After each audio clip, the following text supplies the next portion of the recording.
আসসালামু আলাইকুম। Vivo Y18 ফোনটা হচ্ছে দেখতেই পাচ্ছেন, এটা মাত্র এফআরপি বাইপাস করলাম। তো এইটা যারা বাইপাস করছেন তারা অবশ্যই জানেন যে আসলে এটা বাইপাস করা কতটা কষ্টের ছিল। বিষয়টা হচ্ছে এটা আনলক টুল দিয়ে যদি আমরা করতে যেতাম সেক্ষেত্রে কতটা আসলে ঝড়ঝাপটা মানে পাড়ি দিতে হইতো, সেটা হচ্ছে শুধুমাত্র যারা ভিভো Y18 কাজ করছেন তারাই শুধু জানেন। তো সর্বশেষ হচ্ছে চূড়ান্ত পর্যায়ে চলে আসলাম। স্কিপ বাটনটা চলে আসছে আমাদের, এই দেখতেই পাচ্ছেন স্কিপ বাটনটা। এই যে স্কিপ বাটনটা আমরা ক্লিক করতেছি, এটা হচ্ছে এই স্কিপ। তো একদম হচ্ছে চূড়ান্ত পর্যায়ে চলে আসছি। তো মোটামুটি অনেক কষ্ট হয়েছে, তারপরে হচ্ছে এই ধরনের কাজগুলো যখন হয়ে যায় তখন আসলে আমাদের কাছে খুবই ভালো লাগে। তো বিভিন্ন ধরনের কাজ আমরা দেখাই, তবে এটা আসলে করতে অনেকটা সময় লাগছিল, যার কারণে হচ্ছে আপনাদেরকে দেখাইতে পারি না। এই যে স্কিপ বাটনটা আছে, আমরা আবার স্কিপে ক্লিক করব।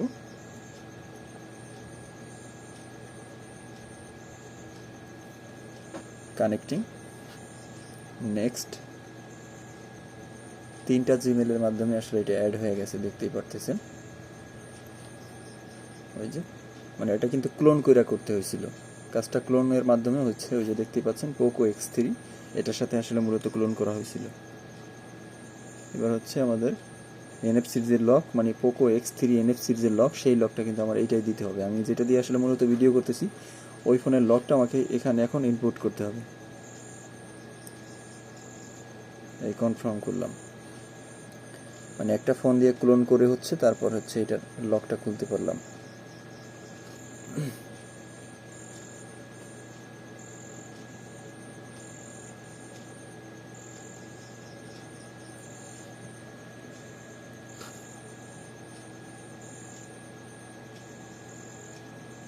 এই যে হচ্ছে আমার স্কিপ চলে আসছে। আমি যদি চাই এখানে ফিঙ্গার দিতে পারি, তো আমি হচ্ছে এখানে স্কিপ করব, মানে কোনো লক দিতেছি না। সামনের ক্যামেরা দিয়ে দেখাইতেছি, যার কারণে হচ্ছে একটু সমস্যা হইতেছে। দেখতেই পাচ্ছেন একদম কর্নার স্কিপ আছে, আমি স্কিপে ক্লিক করলাম।